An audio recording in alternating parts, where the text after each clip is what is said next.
আরও একটি অত্যন্ত গুরুত্বপূর্ণ সিদ্ধান্ত নিয়েছে রাজ্য মেডিকেল কাউন্সিল, তা হলো সন্দীপ ঘোষকে শোকজ করা হয়েছে। আমি এই বিষয়ে আসতে চাইব। সন্দীপ ঘোষকে শোকজ করা হয়েছে। সন্দীপ ঘোষ তিনিও ওই 14 জন ভোটে জিতে যারা এই কমিটিতে এসেছিলেন বা রাজ্য সরকারের প্রতিনিধি হিসাবে এই কমিটিতে ছিলেন, ওই 14 জনের মধ্যে সন্দীপ ঘোষ ছিলেন একজন।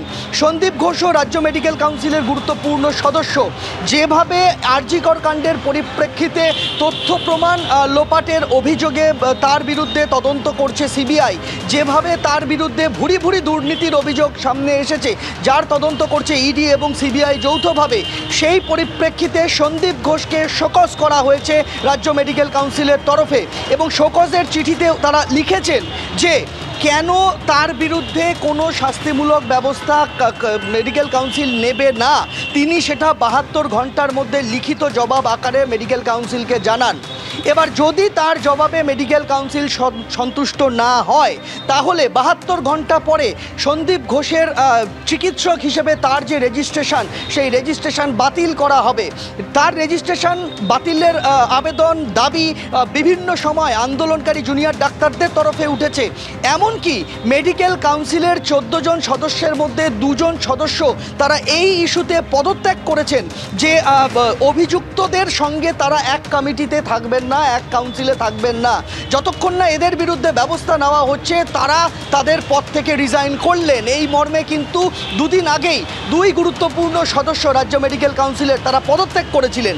এবার সেই ঘরে বাইরে প্রবল চাপের মুখে অবশেষে সুদীপ্ত রায়ের চেয়ারম্যানশিপে থাকা রাজ্য মেডিকেল কাউন্সিল এই সিদ্ধান্ত নিতে বাধ্য হলো। সুদীপ্ত রায় যিনি তৃণমূলে থাকো, অর্থাৎ যেরকম খবর পাওয়া যাচ্ছে যে প্রবল চাপের মুখে অবশেষে অভিক দে বিরূপাক্ষ বিশ্বাসকে সাসপেন্ড করলো রাজ্য মেডিকেল কাউন্সিল। রাজ্য মেডিকেল কাউন্সিলের গুরুত্বপূর্ণ পদে ছিলেন অভিক দে। মেডিকেল কাউন্সিলের পিনাল ও এথিক্স কমিটির সদস্য ছিলেন বিরূপাক্ষ বিশ্বাস। চিকিৎসকের দেহ উদ্ধারের দিন আরজি কর মেডিকেলে ছিলেন অভিক দে, বিরূপাক্ষ বিশ্বাস ও ঘটনার দিন হাসপাতালে ছিলেন বলে অভিযোগ। অন্যদিকে অর্থাৎ এরই পাশাপাশি শোকজ করা হলো আরজি কর মেডিকেলে প্রাক্তন অধ্যক্ষ সন্দীপ ঘোষকেও, কারণ সন্দীপ ঘোষের বিরুদ্ধে ওঠা অভিযোগের 3 দিনের মধ্যে জবাব তলব করা হয়েছে। ব্যাখ্যা সন্তোষজনক না হলে রেজিস্ট্রেশন বাতিল করা হবে সন্দীপ ঘোষের। যেরকম আমরা বিস্তারিত তথ্য জানছিলাম আমাদের প্রতিনিধি সন্দীপ সরকারের কাছ থেকে। সন্দীপ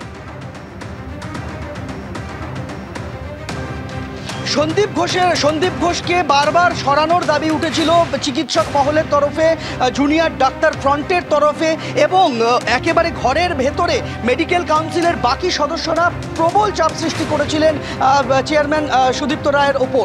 কেননা তাদের দাবি ছিল যে যেভাবে সন্দীপ ঘোষের নামে একাধিক অভিযোগ সামনে এসেছে, দুর্নীতির অভিযোগ, তথ্য প্রমাণ লোপাটের অভিযোগ, মিথ্যাচারের অভিযোগ, এই তরুণী চিকিৎসকের ধর্ষণ এবং খুনের ঘটনাকে ধামাচাপা দেওয়ার চেষ্টা করার অভিযোগ, এই সমস্ত অভিযোগের পরিপ্রেক্ষিতে প্রবল চাপ উঠেছিল।